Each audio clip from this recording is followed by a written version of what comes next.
Nakakalungkot, karton nga na lamang nilangaw pa ang kampanya ni Anti-Catholic Pastor Apollo Kibuloy. Ito ang ilang mga pangyayari sa kampanya ni Pastor Apollo Kibuloy.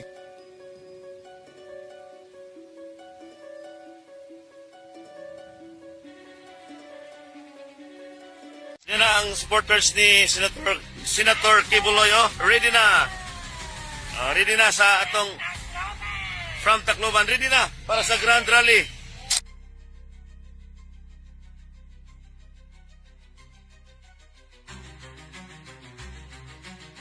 May ilang bahagi sa kampanya rally ni Pastor Apollo Kibuloy na umano'y mahigit 200 ang nag-attend.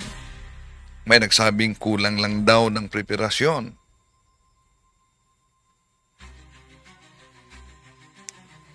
Pero ito may hudyat na kunti lang ang naniniwala kay Pastor Apollo Kibuloy.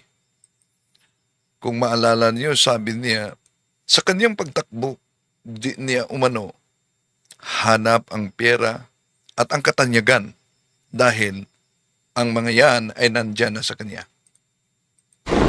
Pupunta ako sa politika, hindi ko hanap ang pera. Hindi ko hanap ang katanyagan. Nasa akin na po lahat yun. Bakit hindi mo kaya ibalik yung mga pera ng taong bayan na binigay sa inyo dahil sa panluloko ninyo? May survey tayo dyan. Ang survey natin, ibuboto ba ninyo si Pastor Apollo Kibuloy sa darating na halalan sa pagkasenador? Kung maalala ninyo, siya ay isa sa mga anti-Catholic na grabe ang banat sa pananampalatayang Katoliko noon. Makikilala mo ang isang tunay sa kanyang itinuturo. Anong tinuturo ninyo? Di ba nagsasamba kayo ng rebulto? Di ba gumagawa kayo ng mga inukit na larawan? Yan ba itinuro ni Kristo? Yan ba salangsang sa mga salita ng Diyos? Salangsang, pero binahawakan ninyong Biblia, pero hindi nyo sinusunod. Di ba peke kayo? Iyon ang argumento ni Pastor Apollo Kibuloy. Piki daw tayo dahil may mga larawan. Ang tanong, wala ba siyang larawan? Kahit nga sa kampanya niya, larawan na karton ang isinakay sa sasakyan. Ating itong tatalakayin mga kapatid bago tayo papasok sa punto por punto, samahan niyo ako. Kasi mga pag palaging inulit-ulit ay magmukha talaga ang katotohanan para sa ating mga kapatid na kulang ang kaalaman. Ang pagkadaya ay maranasan sa iba't ibang paraan. Pero napakasakit pag madaya tayo sa pananampalataya. Dahil nanganib pati ang ating kaluluwa. Viva Cristo Rey! Pro Dio et Ecclesia!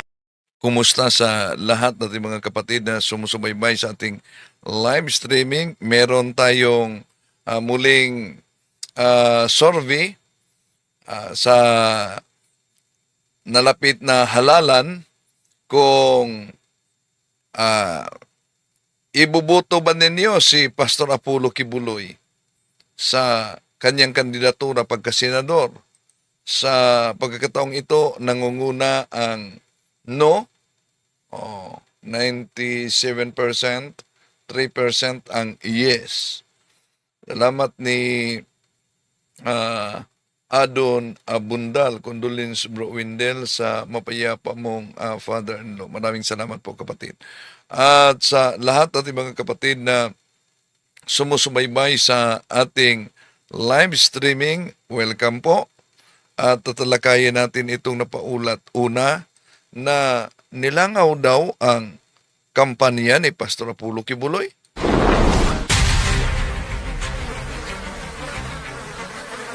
Nakakalungkot, karton nga na lamang nilangaw pa ang kampanya ni Anti-Catholic Pastor Apollo Kibuloy. Ito ang ilang mga pangyayari sa kampanya ni Pastor Apollo Kibuloy.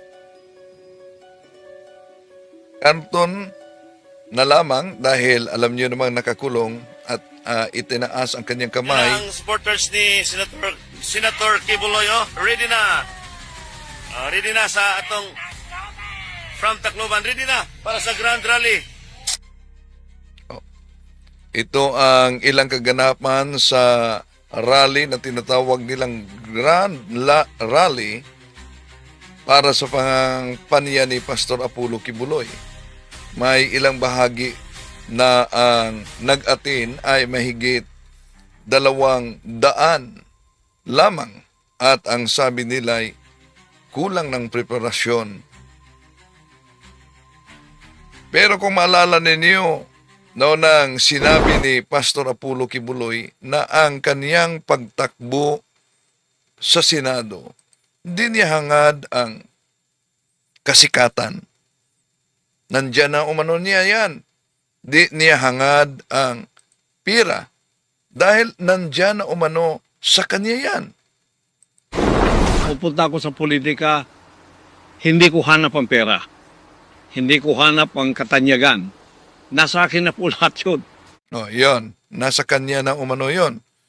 Pero kung maalala natin, lumabas sa Senate hearing yung Cebuanong galit na galit si Pastor Apollo Kibuloy dahil humina ang solicitation.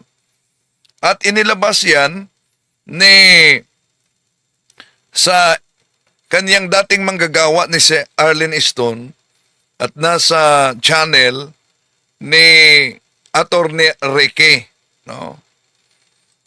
Pero may nagsabi, AI daw umano ang naturang pahayag. O kayo, pakinggan ninyo ito. Cebuano ito. Anong masasabi ninyo? Kay Pastor Apollo Kibuloy ba ito na pahayag o talagang imbinto-imbinto lang ito? Lumabas na ito sa Senate hearing, sa cross-examination, tinanong siya ni Senador Risa Ontiveros na ito bang busis na lumabas ay sa iyo ba ito? May pahayag siyang parang sa akin. Yon. Ito ang inilabas ni Arlene Stone, dating manggagawa niya. At nakapos ito sa channel ni Attorney Ricky Tumarongo. Nga naamo diya sa Amerika, kamoy akong isaligan kay kunuhay warrior mo nga parehas nako, mga buutan mo, mga kuyaw kayo mo, mga agi. May mga nagkomento noon, hindi yan kay Pastor. Hello, kapatid na Delphin Rabago. Yes, happy Divine Mercy Sunday sa lahat. Divine Mercy tayo ngayon. No? Ano sa palagay ninyo? Comment kayo dyan. Ito bang buses Cebuano ay AI-generated ba ito? O talagang pahayag ito kay Pastor Apollo Kibuloy? Si Arlene Stone, inilabas niya at kinuha din sa channel ni Attorney Ricky Tumarongo. Pagkatapos, makadungong kong report pariwani, blackmail ko ninyo. Mga yawa mong dagko. Sa akong gibati karon nga inyo kong gitaya. Grabe. Nagmumura na at binanggit na niya yung demonyo. Isa ka mali sa Pero may nagsabi, hindi yan kay Pastor, AI generated daw yan, no? AI generated. Gawa-gawa lang umano. Ano, sa palagay ninyo, itong audio na ito po ba ay AI generated? sa kagrupo diha. Although Cebuano ito, pero si Arlene Stone na dating manggagawa niya, yung ibang bahagi ay kaniyang sinalin sa Tagalog para maunawaan. Tangan ang atong goal. Ako ang manubag ana. Ako'y mutubag ana. Ako ang nakataya ang akong pangalan, nakapirma ko ang mga tseke. Okay, I stand corrected. Salamat po, Adun Abundal, Attorney Ricky Torgo po, Bro Wendell. Maraming salamat po. Sa Panaya, alerto sana sa pagbuto dahil baka ang machine wala akong tiwala. Oo. Itong machine, di ba may abogado na nagsabing, huwag niyong i-connect. Sinampahan ng kaso. Huwag niyong i-connect sa online. Dahil mamagic daw. Okay, si Jose Neri Garapiel, magandang gabi po sa lahat. Watching from um, Long City. Ano yun? Vietnam. Our condolences and prayers po sa pamilya Bro Wendell Talibong. Maraming salamat kapatid.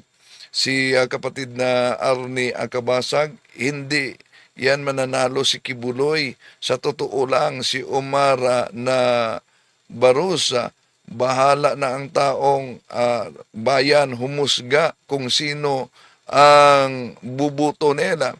Si GC Apara Siapno, no vote yan sa akin, no way. Si ID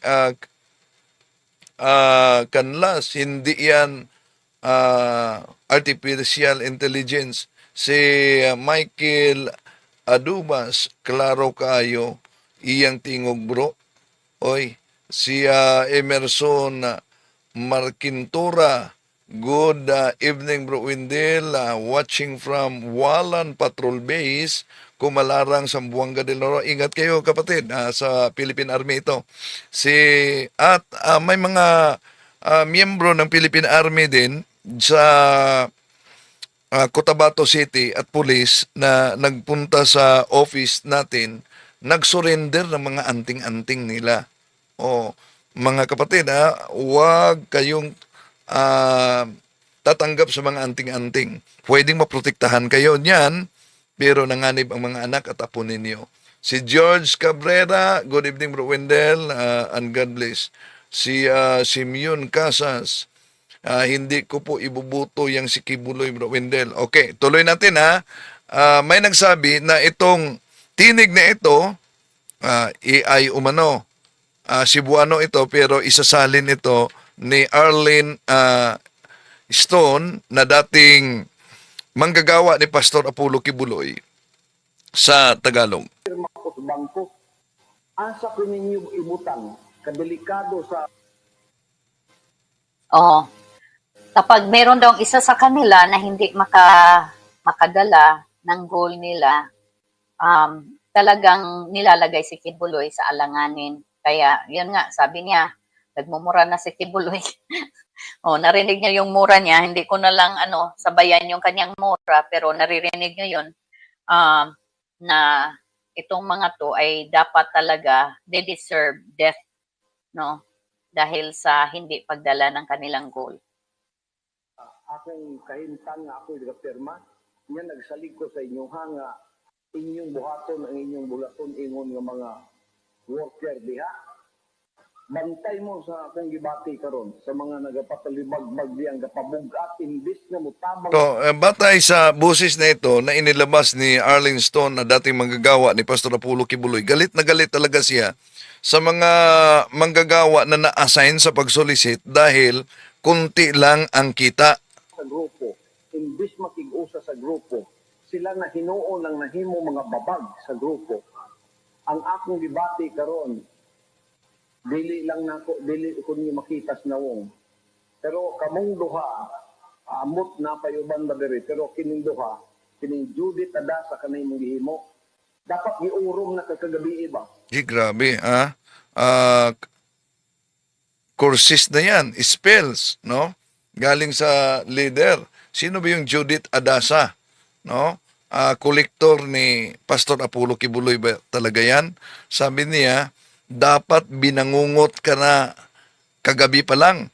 Dapat patay na kakaroon sa pisikal. Dapat patay ka na sa pisikal. Pero may mga nagkomento, hindi yan kay Pastor, ginagaya lang yung busis ni Pastor. Ano sa palagay ninyo mga kapatid? Sige, comment kayo. Lumabas ito sa Senate hearing.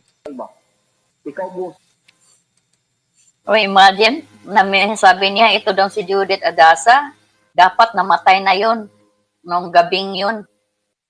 Physical death. O imagine, dahil sa ginawa kasi nga, yung mga cheque, yung mga transaction na pinirmahan na ni Kibuloy ay hindi na-coop up yung kung magkano man yung amount na pinirmahan niya dahil itong mga workers na ito ay hindi na ibigay yung kanilang mga goal. Kaya nagtataka si Kibuloy, bakit buhay pa ito? Grabe. Tusa ka, ikaw pong Olivera ka, maugya ko na imong agi diha. Kay nagunod-unod ka, ang imong utok na puno sa unod. Ang rekomendasyon diri sa kuwa, Ano daw? Maliit lang ang kita, galit na galit, maliit lang umano dahil nag-unod-unod ka. Yung unod-unod, laman-laman, ano ba yung ibig sabihin unod-unod? May nag-comment, hindi daw unod-unod, unot-unot. Hindi, unod-unod talaga yon. kapukay mo, gwapo nga mga seller, makakuha sa goal. Ikaw pong santusa ka, maugya po. Kung So guys, unod-unod, he mentioned unod-unod. Ano ba ibig sabihin yan? Yung unod-unod, yung laman daw, ibig sabihin, itong mga workers na ito ay nagkaroon ng involvement sa opposite sex. Kunyari, nagkaroon sila ng relationship. Yan ang unod-unod. Yun daw ang unod-unod. Pag may kasintahan ka na, unod-unod na yon. Ibig sabihin ni Kibuloy. Pero siya guys, ay libre siya sa mga unod-unod. No, libre siya pagdating sa physical longing ng kanyang flesh, no, yung flesh desire niya, yung tawag nito, yung gusto niya na isatisfy yung kanyang pagnanasa ay hindi yon fleshly sa kanya kasi spiritual nga siya. Siya nga ang Gentile na Jesus. No, lahat ng mga ginagawa niya ay spiritual. You have to translate it or understand it in a spiritual way.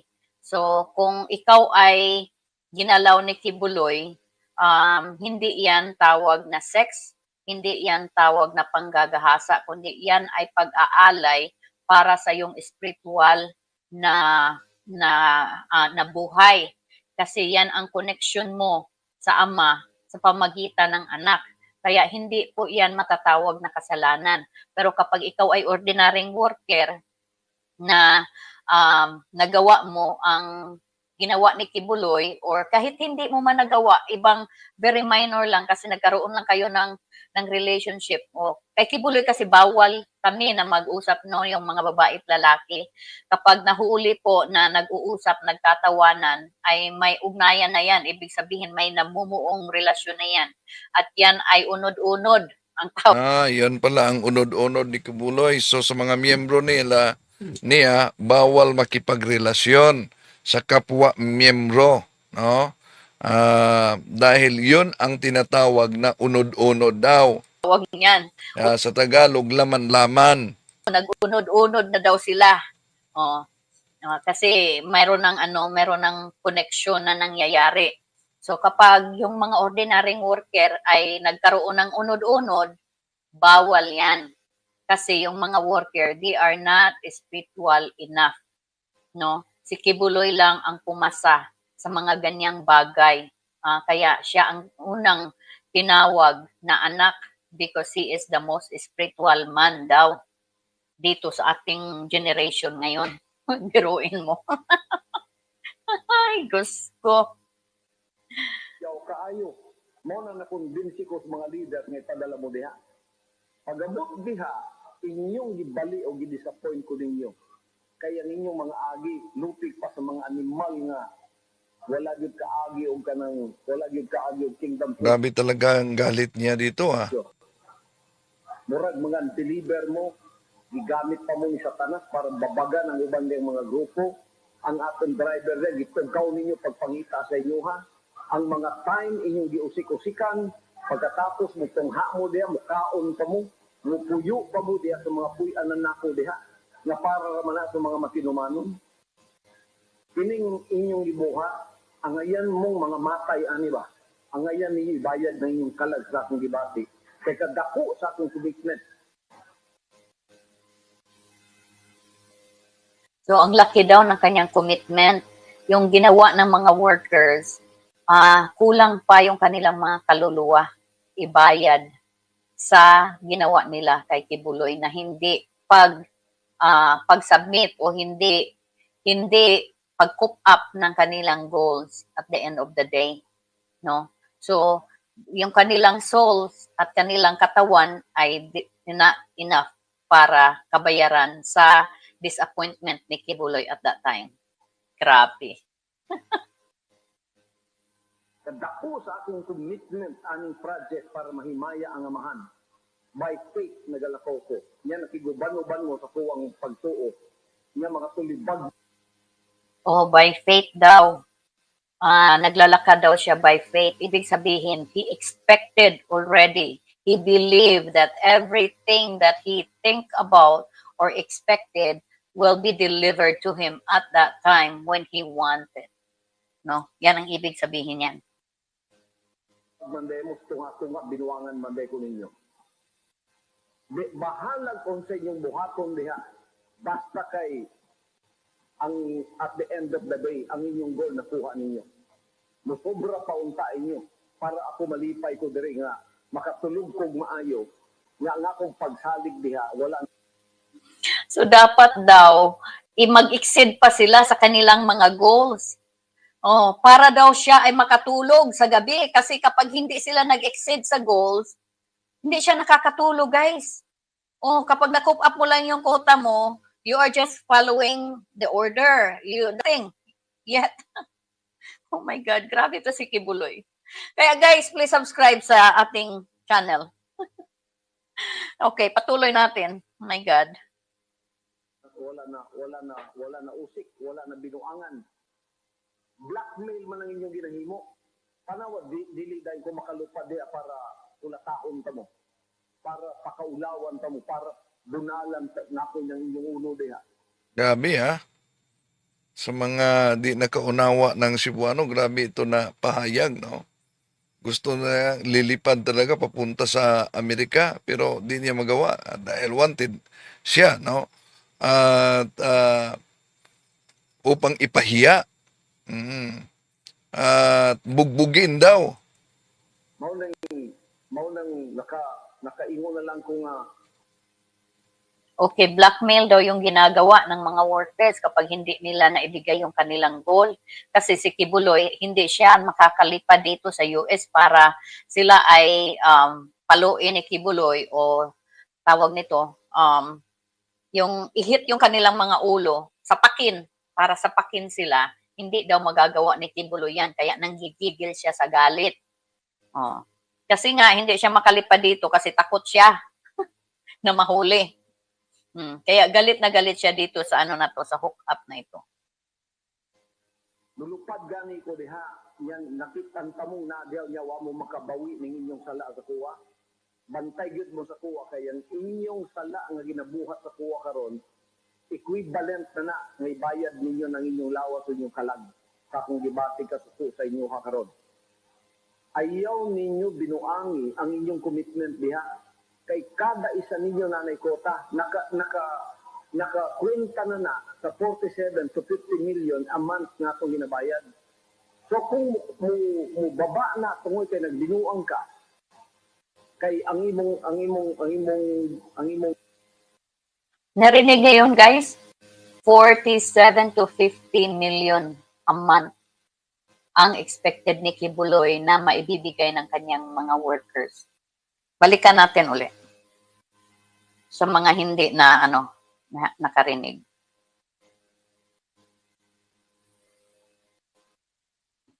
ulataon ta mo para pakaulawan ta mo para bunalan nato ng inyong ulo diha.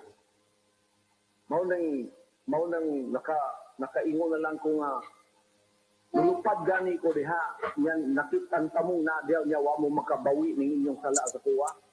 Bantay gyud mo sa kuwa kay ang inyong sala nga ginabuhat sa kuwa karon equivalent na nga ibayad ninyo ng inyong lawas o inyong kalag sa kung gibati ka sa inyo ha karon. Grabing ang galit talaga. Ang galit na galit siya dahil di na kuha yung quota.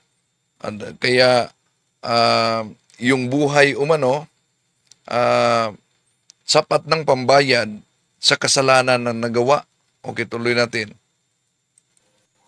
Ayaw ninyo binuangi ang inyong commitment diha.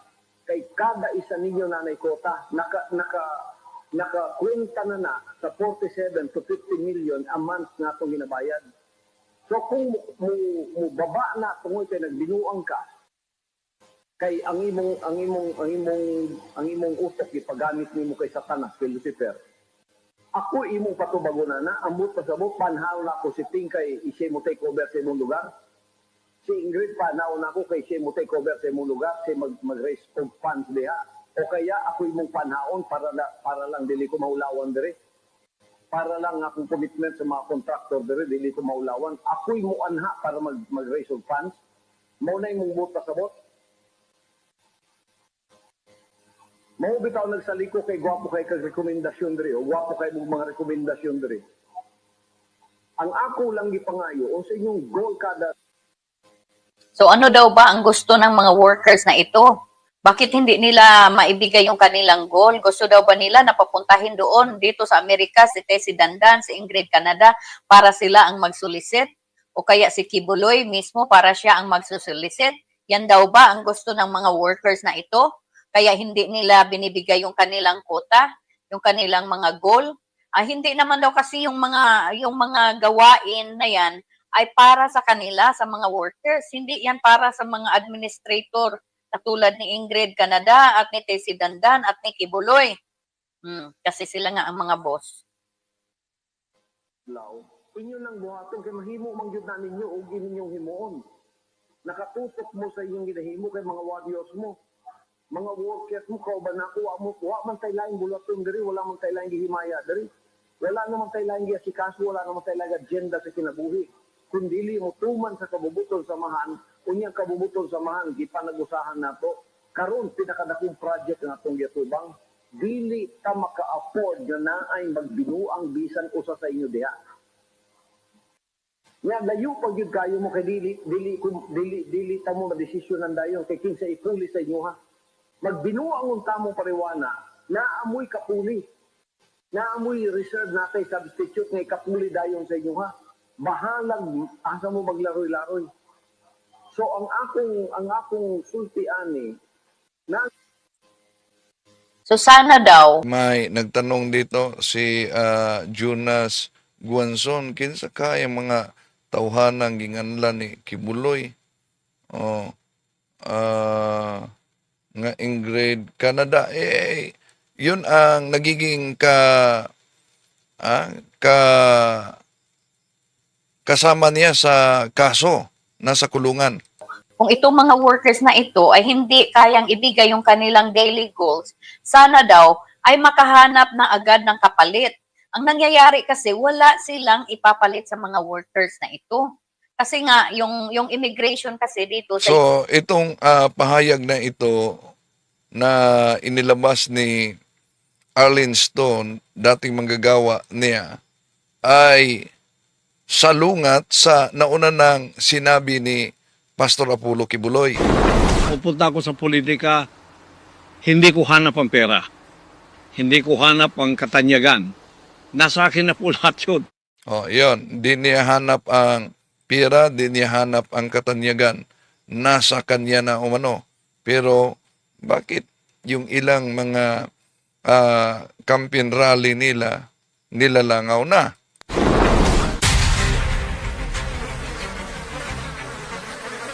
Nakakalungkot. Karton nga na lamang, nilangaw pa ang kampanya ni Anti-Catholic Pastor Apollo Kibuloy.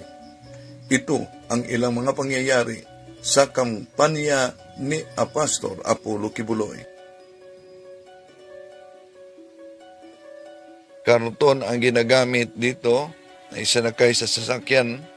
Yan na ang supporters ni Senator Kibuloy. Ready na. Ready na sa atong from Tacloban. Ready na para sa Grand Rally. Yon ang ilang mga pangyayari sa rally nila ni Pastor Apollo Kibuloy. Kaya meron tayong katanungan diyan. Ang katanungan natin, ibubuto ba ninyo si Pastor Apollo Kibuloy sa pagka-senador? 7% yes, 93% no. Okay. To make his message known is our responsibility. So here we are to pledge our lives to the